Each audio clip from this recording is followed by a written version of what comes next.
తెలివి తక్కువ పులి. అడవిలో ఓ పులి ఉండేది. దానికి అందరూ భయపడేవాళ్ళు. దానికి కోపం ఎక్కువ అంటూ మిగతా జంతువులు అనుకునేవి. దాని దగ్గర విధేయులుగా ఉండకుంటే మాత్రం ప్రాణాలు తీసేస్తుంది ఆ పులి. ఓ రోజు పులి దారిలో వెళ్తుండగా జింకలు, నక్కలు, దుప్పలు పరిగెడుతున్నాయి. అయితే ఓ తాబేలు మాత్రం మెల్లగా నడుస్తుంది. తాబేలు తీరు చూసిన పులి ఓకింత కోపంతో ఉడికిపోయింది. నేను వస్తుంటే నీకు కొంచెం కూడా భయం లేదంటూ గాండ్రించింది. అప్పుడు ఆ తాబేలు క్షమించండి అంటూ కోరింది. నా దగ్గరే నీ నాటకాల అన్నది పులి. నా తీరే అంతా నేను పరిగెత్తలేను, ఇది సహజంగా వచ్చినది అని చెప్పినా పులి విననే లేదు. కోపంతో తాబేలును నోటగచ్చుకొని పరిగెట్టింది. చీకటైంది. అయినా తాబేలును వదలలేదు ఆ పులి. తాబేలును కిందకి విసిరివేసింది.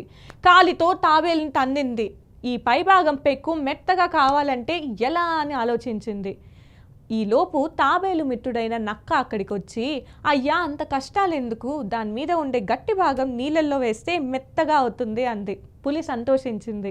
దగ్గరగా ఉండే ఓ కొలం దగ్గరికి పోయి తాబేలును నీటిలో విడిచిపెట్టింది. క్షణాల్లో తాబేలు తప్పించుకుంది. పక్కకి చూస్తే నక్క కూడా లేదు. పులికి విషయం అర్థమైంది.